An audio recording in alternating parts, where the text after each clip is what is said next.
Hello library friends, I'm Miss Liz, this is Paper Cuts, and today we're going to be making an origami dinosaur. Yes, that is right, you can have your very own terrifying dinosaur anywhere in your house you would like. All you're going to need is a square piece of paper and a little bit of imagination.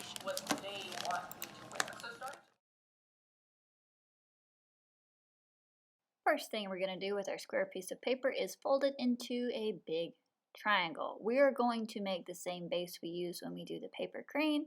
This is a very common base. It should be pretty familiar to you by now. So we're going to make that big triangle, get all our edges lined up. Then I'm going to fold it into a smaller triangle, flatten that out, get my creases in. Now I'm going to stand up one of my sides. I'm going to stick my finger into that triangle and flatten it out into a diamond. So I'm going to have a little flap on one side. Then I'm going to flip it over. I'm going to fold my little shark fin over so it will fold down easier. And I'm going to stick my finger into my shark fin and I'm going to flatten the triangle down into a diamond. And that's going to be our base. Gonna get all my creases in. And now, just like we do when we're doing a paper crane, I'm going to fold into the middle of my triangle. My diamond, I'm sorry. I'm going to fold the other flap to the middle, making a kite. And then we're going to unfold everything.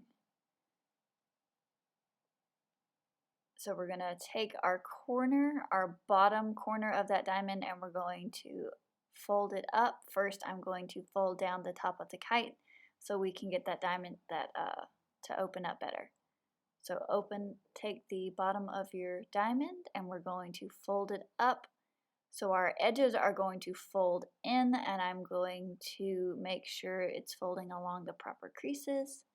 And we're going to flatten it into an elongated diamond. I guess that's what we're going to call that. It is not folding correctly today, possibly because I didn't crease it well enough, but we will get there. Give me just a sec. See, no matter how many times you fold origami, sometimes it just doesn't go right.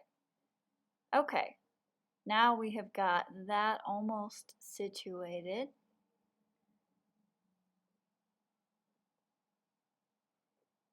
Looks a little lumpy, but that will have to do for now. Now we're going to turn it over and do almost the same thing on the other side. I'm going to fold the top of the diamond down and then I'm just going to fold up like we did on the other side. Trying to do it without folding into the middle, which is very difficult. This was a terrible folding job. I apologize. I probably should have filmed this again, but you can do it without folding to the middle.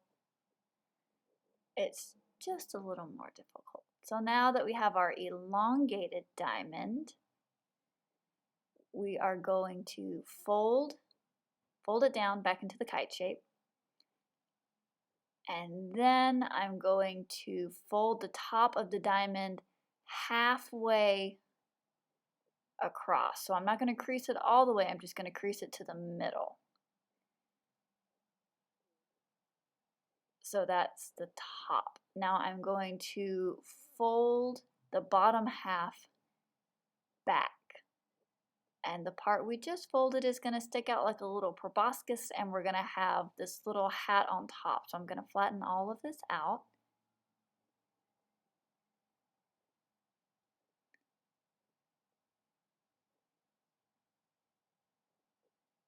And you sort of have a nose.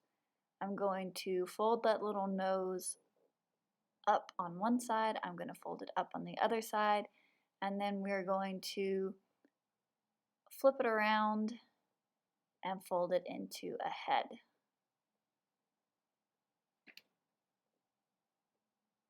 So now we've got like this long beak and I'm going to do the exact same thing with the end. I'm just going to fold it over and tuck it into the head so our dinosaur does not have a beak, but he has a nose.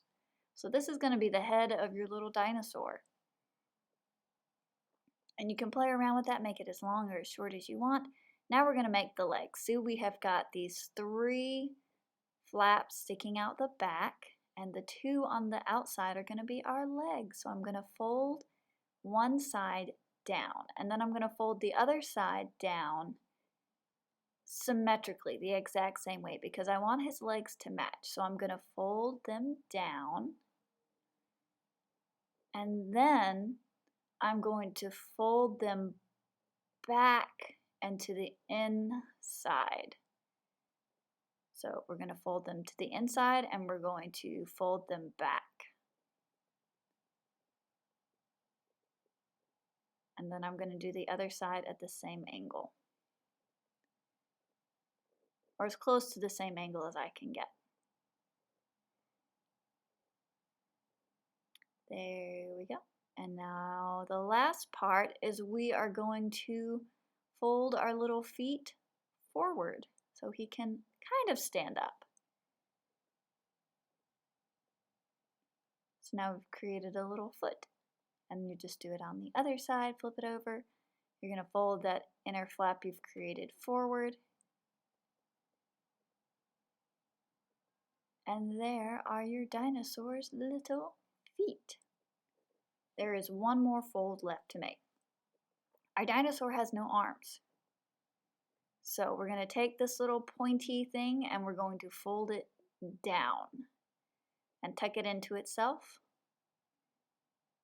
Squeeze it together, and you can just play around with the angle for this, wiggle it around, figure out what you like best, and then you have these little tiny arms for your dinosaur. And that's how you make a dinosaur. He kind of stands up by himself, but not very well. You can use some paper clips if you really wanted to stand up, and you can cover your whole house in little dinosaurs.